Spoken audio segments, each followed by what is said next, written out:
रामायण में 4 भूमिका है। रामायण की 4 भूमिका, जैसे भागवत के 6 प्रश्न हैं, ऐसे रामायण की 4 भूमिका है। सबसे पहले रामायण की भूमिका है अयोध्या। अयोध्या क्या है? बोले रामायण की भूमिका अयोध्या है बुद्धि। बुद्धि किसको कहते हैं? पहले इस बुद्धि ने क्या कहा? बोले राम राजगद्दी पर बैठेगा, लेकिन बाद में बुद्धि क्या हो गई? घूम गई। बोले नहीं, राजगद्दी पर नहीं बैठेगा, वन में जाएगा। तो ये है रामायण की पहली भूमिका, वो है बुद्धि। दूसरी रामायण की भूमिका है चित्रकूट। लोहार के पास शिला होती है ना, विशाल शिला। लोहार जब लोहे को गर्म रखकर उस पर रखकर ढेर हथौड़ा मारता है, अरे जिस लोहे को हथौड़ा मारता है वो ऊपर नीचे मुड़ जाएगा, पर लोहे की शिला को कुछ नहीं होने वाला। तो वो रामायण की भूमिका चित्रकूट, जहां पर भजन करने से इतना प्रभाव हो जाता है कि जहां पर से मन हटे ना भगवान के चरणों से, उसे कहते चित्रकूट। और रामायण की तीसरी भूमिका है दंडक वन। दंडकारण्य क्या है?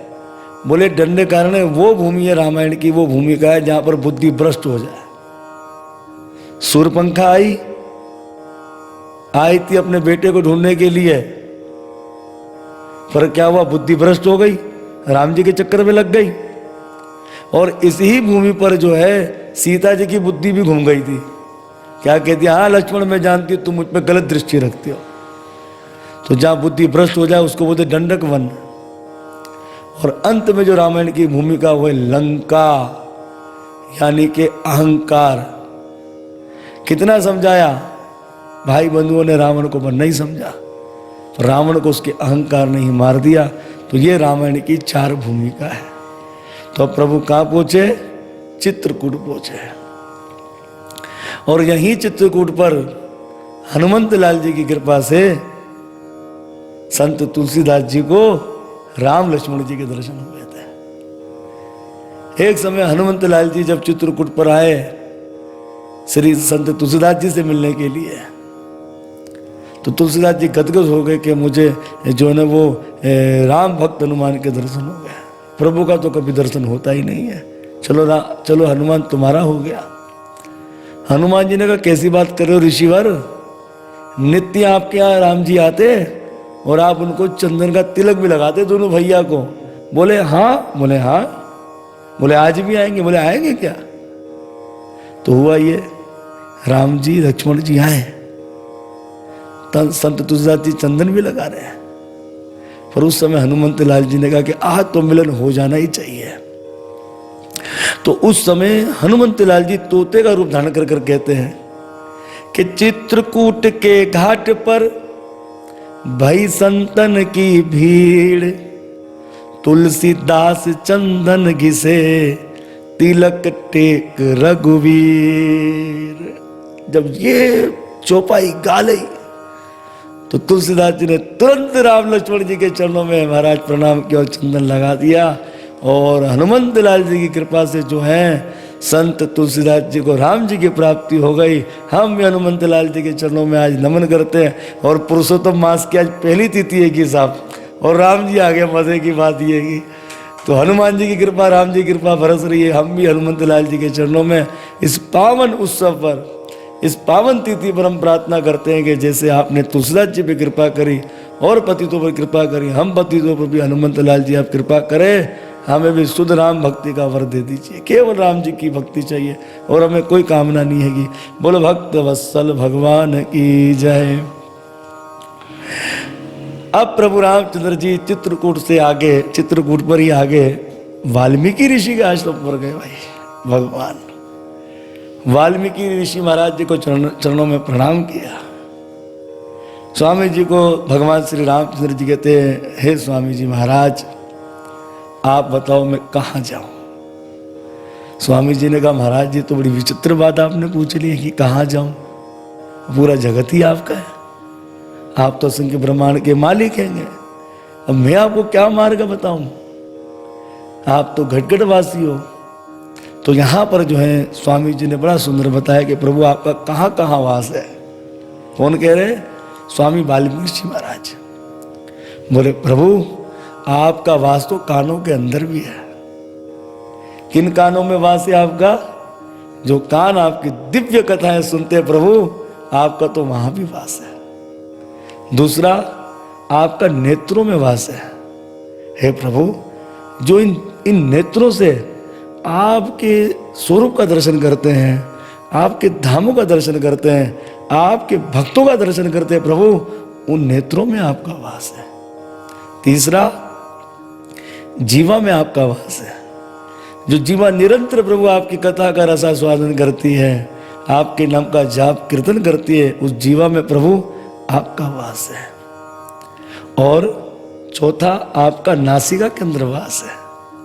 प्रभु जो नासिका, आपके चरणों में चढ़ी तुलसी सुगंध सूंघते हैं, आपके चरणों में चढ़ा पुष्प को जो सूंघते हैं, और नासिका के अंदर प्रभु आपका वास है। और पांचवा, मस्तक के अंदर जो चित्त आप में ही जुड़ा रहता है, आपका ही चिंतन करता, उस चित्त के अंदर प्रभु, उस मस्तक में आपका वास है। छठा, आपका हाथों में वास है। जो हाथ आपका पूजन करते हैं, आपके नाम में ताली कीर्तन में ताली बजाते हैं, उन हाथों में प्रभु आपका वास है। और सातवां, आपका चरणों में वास है प्रभु। जो चरण जो है सदैव आपके तीर्थ धामों में जाते हैं और आपकी कथाओं में जाते हैं, उन चरणों में आपका वास है प्रभु। मैं कहाँ कहाँ आपके विषय में बताऊं। तो उस समय जो है श्री वाल्मीकि स्वामी जी जो हैं, वाल्मीकि स्वामी जी ने इस प्रकार से सुंदर भगवान की स्तुति करी, आपका कहाँ कहाँ वास है ये बताया। और उसके बाद जो है आप आगे पंचवटी की ओर जाइए। तो उस समय भगवान श्री रामचंद्र जी स्वामी जी से विदा होकर चित्रकूट पर लक्ष्मण जी ने एक सुंदर कुटिया का निर्माण किया। आगे चलकर बोलो भक्त वत्सल भगवान की जय। इस तरह से सुमंत्र जी जो हैं वो 2 दिन बाद अयोध्या पहुँचे। सुमंत्र जी पहुँच तो गए थे सवेरे में ही, मतलब अंधेरा होने में कुछ घंटे थे, समय था, तो दिन में गए नहीं नगरी में कि मैं जनता को क्या जवाब दूंगा, क्या कहूँगा। रात्रि होने का इंतजार कर रहे थे। जैसे ही रात्रि हुई तो उस समय जो है वो दशरथ जी के पास गए, और उस समय दशरथ जी महाराज जी कौशल्या मैया के भवन के अंदर थे। उस समय दशरथ जी ने जब सुमंत्र जी को देखा तो बड़े प्रसन्न हो गए। पूछ रही है, सुमंत्र तुम लाए नहीं राम लक्ष्मण सीता जी को? बोले नहीं प्रभु, उन्होंने गंगा पार कर लिया है। तो कोई संदेश? बोले राम जी ने आपके चरणों में प्रणाम किया है और पिताजी से कहना कि हे पिताजी, मैं आपका पुत्र हूँ, तो मैं आपके वचन को पूर्ण करूँगा। और महाराज उस समय, क्योंकि मैं आपका सेवक हूँ, जबकि मुझे राम ने अपनी सौगंध दी थी, लेकिन प्रभु मैं राम जी का सेवक नहीं, मैं आपका सेवक हूँ, आपसे कुछ छुपाऊंगा नहीं। और लक्ष्मण जी ने कुछ कठोर वचन कहे। तो जब ये कहा कि राम जी ने अपनी सौगंध दी थी, तो दशरथ जी ने कहा आप मत सुनाइए बस। अब मुझे जो है वो मुझे जो है बहुत गर्व हुआ। अब मुझे किसी प्रकार की कोई चिंता नहीं है कि लक्ष्मण जैसा भक्त उसका सेवक है। इस तरह से दशरथ जी महाराज जी बहुत विलाप किया। और दशरथ जी ने कौशल्या को एक बात बताई आज, क्योंकि दशरथ जी महाराज जी का विवाह तो हो गया था, दशरथ जी के संतानें नहीं थे। तो ये भवाट रामायण का प्रसंग है, ये भवाट रामायण का। तो हालांकि भागवत में इतनी रामायण नहीं है, तो कई जगहों से रामायण का रसा स्वादन लेकर हम आगे तक यहाँ तक आ गए हैं। तो यहाँ पर वर्णन ये है कि दशरथ महाराज जी में ऐसी शक्ति थी, ऐसे गुण था, वो शब्द भेदी बाण चला सकते थे। तो एक दिन इनको ऐसा लगा कि सरयू में कि कोई बाघ पानी पी रहा होगा, तो इन्होंने शब्द भेदी बाण चला दिया। पर हुआ कि वो बाण जो है वो श्रवण कुमार की छाती में लग गया। तो उस समय जब चिल्लाने की आवाज़ सुनी, जबकि श्रवण कुमार की माता पिता ने सुन ली थी आवाज़ चिल्लाने की उनके पुत्र की, तो दशरथ जी गए, अरे ये तो मनुष्य है। उस समय दशरथ जी रोने लगे कि मुझसे तो ब्रह्म हत्या का पाप हो गया। तो श्रवण कुमार ने कहा कि आप चिंता ना करें, आपको ब्रह्म हत्या का पाप नहीं हुआ, क्योंकि मैं ब्राह्मण नहीं हूँ, मेरी माता शूद्र है और पिता मेरे वैश्य है, इसलिए मैं ब्राह्मण नहीं हूँ। और मेरे माता पिता प्यासे हैं, और आप जो है उन्हें ये जलपान करा दीजिए, और मुझे आपके बाण से बहुत पीड़ा हो रही है, इस बाण को आप निकाल दीजिए। अब दशरथ जी जानते थे कि मैं जैसे ही बाण निकालूंगा ये मर जाएगा। उस समय तुरंत दशरथ जी महाराज जी ने बाण को निकाला और श्रवण कुमार ने अपने प्राणों का त्याग कर दिया। उस समय दशरथ जी जब श्रवण कुमार की माता जी को माता पिता को पानी पिलाने के लिए गए, वो पहचान गए थे तुम कौन हो, फिर पूरा चरित्र कह दिया। तो उस समय जो है श्रवण कुमार के माता पिता ने इन्हें श्राप दे दिया कि जैसे हम पुत्र शोक में मर रहे हैं ऐसे तुम्हें भी मरना पड़ेगा। तो भावार्थ रामायण का बताने का ये अर्थ है, ये कथा है तो आपको दूसरी जगह भी आपको सुनने को मिली होगी, लेकिन यहाँ पर जो है दशरथ जी को दुख तो हुआ, लेकिन दशरथ जी को एक सुख भी मिला। वो सुख ये मिला कि जो मरने वाला पुरुष कोई भी हो वो झूठ कभी कहता नहीं है। अगर इन्होंने मुझे कहा है कि तुम्हें पुत्र शोक में सुख भी मिलेगा दुख भी मिलेगा, तुम्हें भी शोक मिलेगा, तो अब जब शोक मिलेगा तब तो देखी जाएगी, लेकिन मुझे ये विश्वास होगा कि मेरे यहाँ भी पुत्रों का जन्म होगा। ये जो बड़ी खास बात इस रामायण में बताई है वो ये है। दशरथ जी दुखी तो हुए थे, लेकिन दशरथ जी को एक आस बन गई थी, यानी कि मेरे यहाँ पुत्रों का जन्म होगा, यानी कि संतान होगी मेरे यहाँ। तो ये हमें यहाँ पर शिक्षा लेनी चाहिए। इस तरह से दशरथ जी महाराज जी ने राम के वियोग में 60,000 साल की आयु में अपने शरीर का त्याग कर दिया था। और दशरथ जी महाराज जी के जो शरीर को जो हो वो तेल में रखा गया था, तेल के अंदर, क्योंकि उस जमाने में फ्रीजर तो ना था ही नहीं, तो तेल में ही शरीर को रखा जाता था। अब महाराज ये हुआ कि दशरथ जी ने अपने शरीर त्याग दिया है। दशरथ जी ने अपने शरीर का त्याग कर दिया है। राम जी वन में चले गए, तो महाराज का अंतिम संस्कार कौन करेगा? तो बोले अब राम भी नहीं है, लक्ष्मण भी नहीं है, तो भरत शत्रुघ्न को ही बुलाना पड़ेगा। और भरत शत्रुघ्न जी कहाँ है? अपने मामा युधाचित के यहाँ है, निन्यार में है। तो उस समय विशेष ऋषि ने सेवकों से कहा आप जाइए और ये संदेह मत बताना कि दशरथ जी ने अपने शरीर का त्याग कर दिया है। आप उन्हें ये कहना कि गुरुदेव ने आप दोनों भाइयों को तुरंत अयोध्या बुलवाया है। तो ये तो सब चले गए, सेवादारी जो है तेज गति से चलने वाले घोड़ों को लेकर गए थे, और वहाँ दशरथ जी महाराज अपना भरत जी महाराज जी को सपना आया। क्या सपना आया कि वो देखा कि मेरे पिता के शरीर पर तेल लगा हुआ है और गधे की सवारी पर वो जा रहे हैंगे, और उस तरह उन्होंने अपशकुन देखा।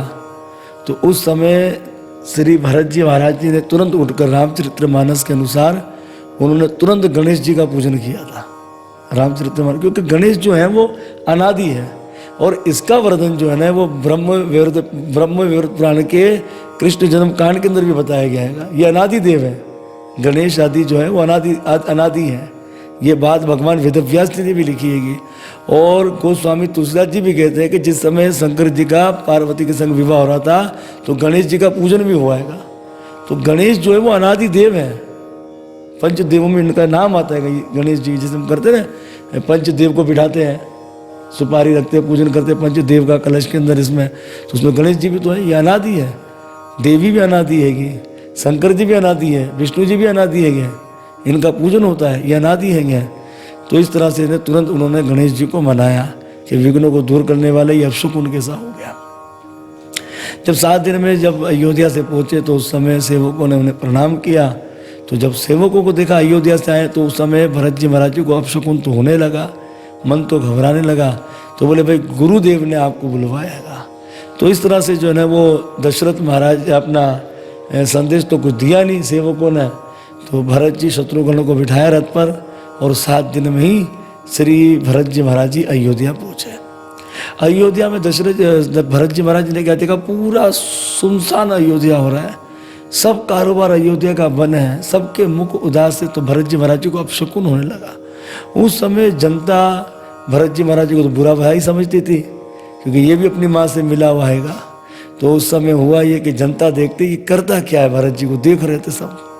तो भरत जी किनके भवन में चले गए? तुरंत कैकेयी के भवन में चले गए। अरे अब जनता ने कहा अब तो हमको विश्वास हो गया हैगा, ये सब किया करा इस माँ और इसके बेटे का हैगा। देखो कैकेयी के भवन में चले गए, जबकि दशरथ जी कैकेयी मैया के भवन में क्यों गए, किस लिए गए? क्योंकि दशरथ जी महाराज जी कैकेयी के भवन में होते थे।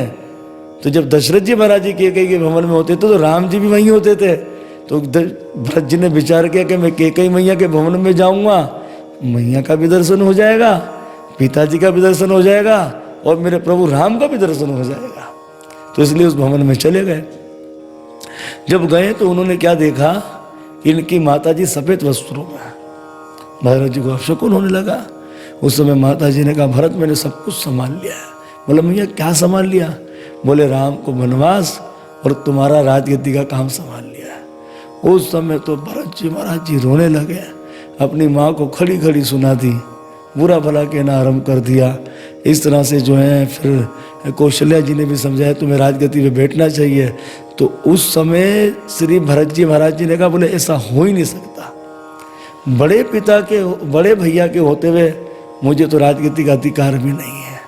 सब लोग अपने सुख की बात कर रहे हैं, मेरा सुख इसमें ये भी तो देखो, राजगद्दी तो बेर के फल के समान है मेरे लिए। तो आयुर्वेद में बेर के फल को बुरा बताया गया है, तो उसके समान है ये राजगद्दी, मैं नहीं चाहता है। उस समय जब जनता ने भाव देखा भरत जी का, सब गदगद हो गए। जो मन में संदेह था वो सब दूर हो गया। अब भरत जी महाराज जी ललायित हो रहे हैं राम जी के दर्शन के लिए कि मैं चित्रकूट जाऊंगा। तो जनता ने कहा हम सब भी चलेंगे। लो भरत जी ने कहा सब चित्रकूट जाएंगे तो राज्य कौन करेगा, कौन संभालेगा राज्य? तो उस समय सबको समझाया बुझाया, कुछ लोगों को छोड़ दिया। अब भरत जी महाराज जी तैयारी कर रहे हैं, अब कल जाएंगे हम भरत जी महाराज जी को लेकर चित्रकूट पर। तो भगवान की कथा ना तो कभी पूरी होती है ना तो कभी अधूरी होती है। जो सुनने में मिल जाए उसमें आनंद लीजिए, अपने जीवन को सफल बनाइए। जोरदार हरे कृष्ण महामंत्र, हरे कृष्णा कृष्णा कृष्णा हरे हरे, हरे राम राम। बोलिए पुरुषोत्तम मास की, मर्यादा पुरुषोत्तम राजा रामचंद्र भगवान की, ग्रंथराज श्रीमद् भागवत भगवान की, नेताय गौर प्रेमानंद।